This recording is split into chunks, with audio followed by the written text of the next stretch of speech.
Kita gaskan lagi bosku. Bab 18-19. Ternyata dia adalah Cheoku. Keluar dari ruang rapat itu, Gina dengan segera menarik Rahel untuk mengikuti langkahnya. Mereka turun ke lantai 1 gedung ini menggunakan anak tangga. Ya ampun Gi, aku malas sekali turun lewat sini, lebih baik kita naik lift.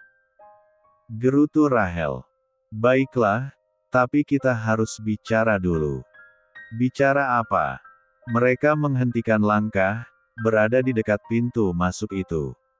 Tuan Zidane, apa kamu tahu wajahnya seperti apa? Tentu saja, di media sosial kekasihnya ada banyak. Glek. Mendengar kata kekasihnya, membuat Gina menelan ludahnya dengan kasar. Sangat takut jika Alden adalah benar-benar Tuan Zidane, maka dia telah menikah dengan bosnya sendiri, bahkan sang bos memiliki seorang kekasih. Astaga! Batin Gina, kini tubuhnya gemetar sekali seiring dengan Rahel yang mulai membuka ponselnya mencari media sosial kekasih sang CEO, Samantha Riche, seorang model ternama di ibu kota. Dek. Jantung Gina bergemuruh hebat, seperti sedang menghadapi sidang hidup dan matinya. Ini Gi. Aduh, tunggu sebentar, aku lemas sekali, balas Gina yang belum sanggup melihat foto itu, seolah belum siap mengetahui tentang kenyataan. Dia bahkan sampai bersandar di dinding untuk menempuh tebuhnya sendiri.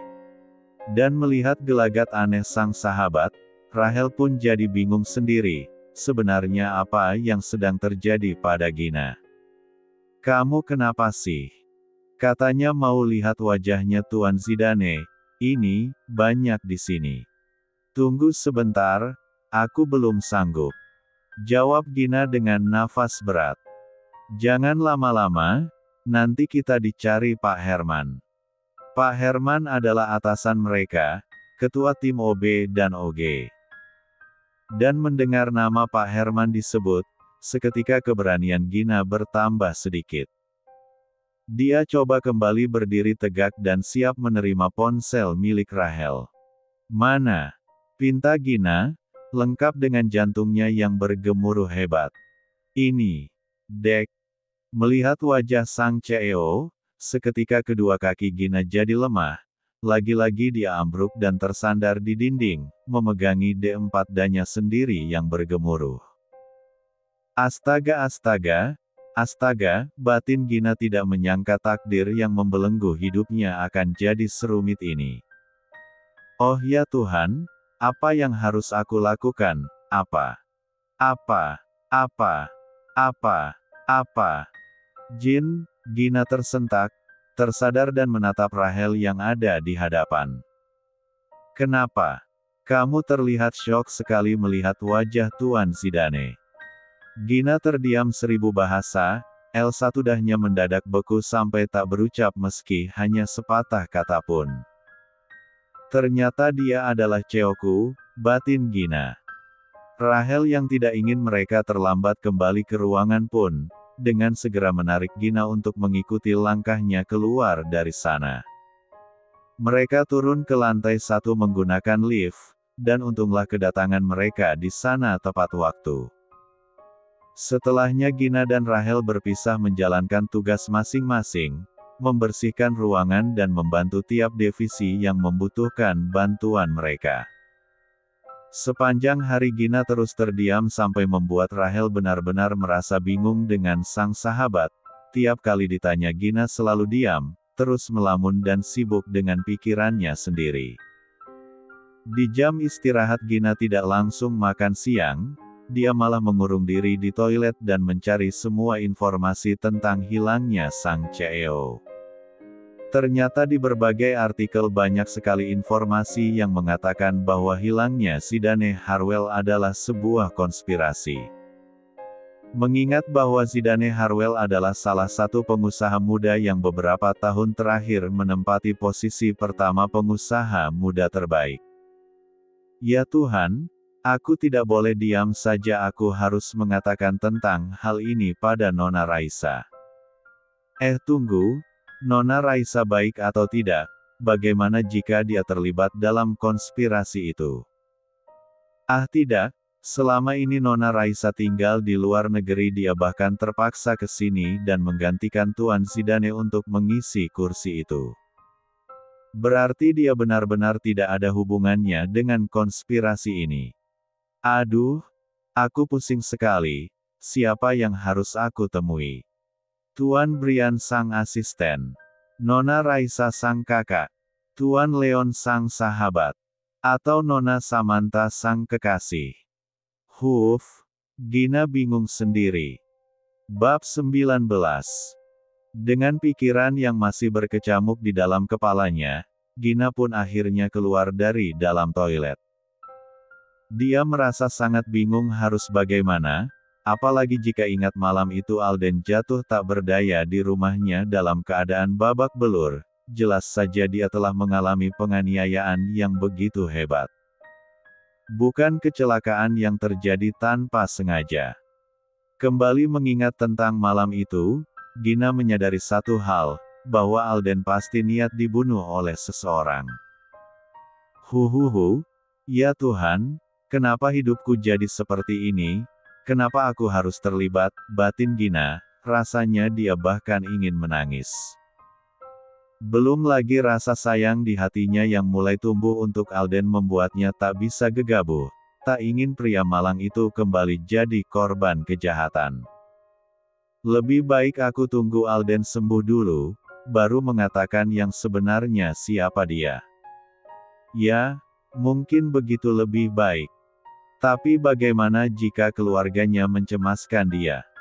Apa aku langsung menemui kedua orang tuanya saja ya? Tuan Arden dan Nyonya Dea. Gina tahu semua silsilah itu setelah lama berkutat di internet. Panggil Rahel seraya menepuk pundak Gina dengan kuat, sampai membuat Gina berjangkit kaget.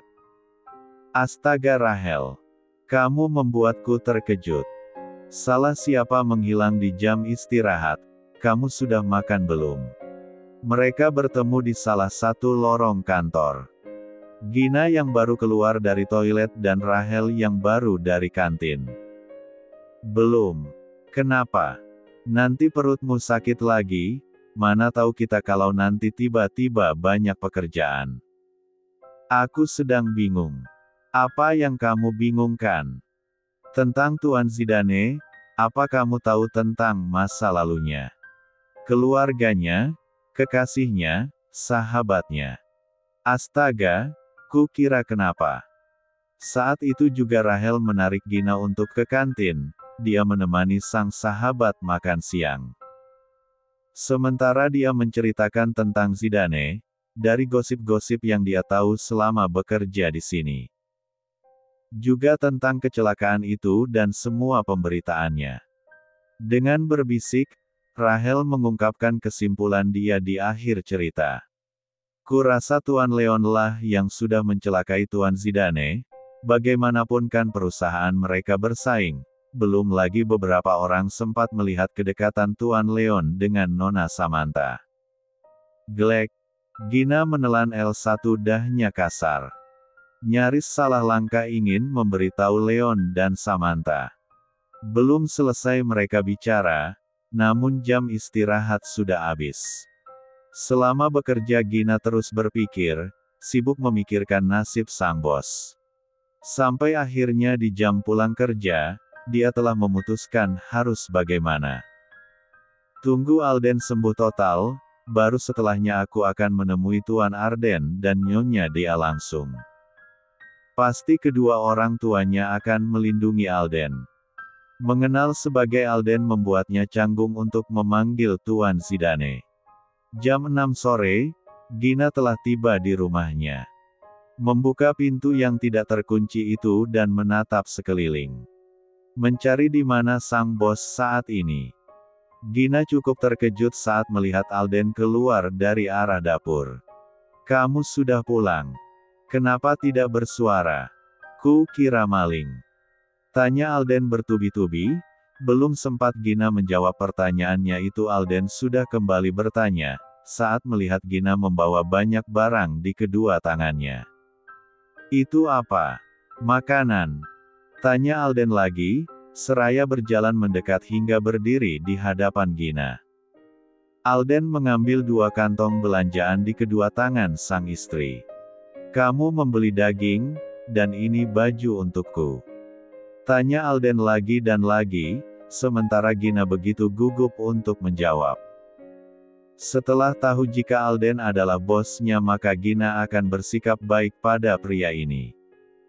Berharap nanti Alden akan ingat dengan semua kebaikannya setelah dia sembuh dari amnesia. Kenapa belanja sebanyak ini? Katanya yang kamu tidak banyak uang, ucap Alden. Wajahnya berubah murung, merasa iba pada sang istri, karena Gina yang harus bekerja, sementara dia belum bisa melakukan apa-apa. Tadi baru keluar sebentar dia sudah nerasa pusing, jadi masuk rumah lagi. Tidak apa-apa Al, ini kan cuma sesekali. Jawab Gina gagap. Alden meletakkan kantung belanjaan itu di atas meja ruang tamu dan menarik P1 gang sang istri untuk direkapnya erat. Dek. Gina gugup sekali. Namun P4 serah saat Alden kembali B1 birnya dengan mesra. Dalam benaknya tak salah jika dia dan Alden begini, karena kekasih Alden saja selingkuh dengan sahabatnya sendiri. Menyadari itu, Gina pun ikut membalas C1 uman ini semakin dalam, sampai ikut memainkan L1 dah.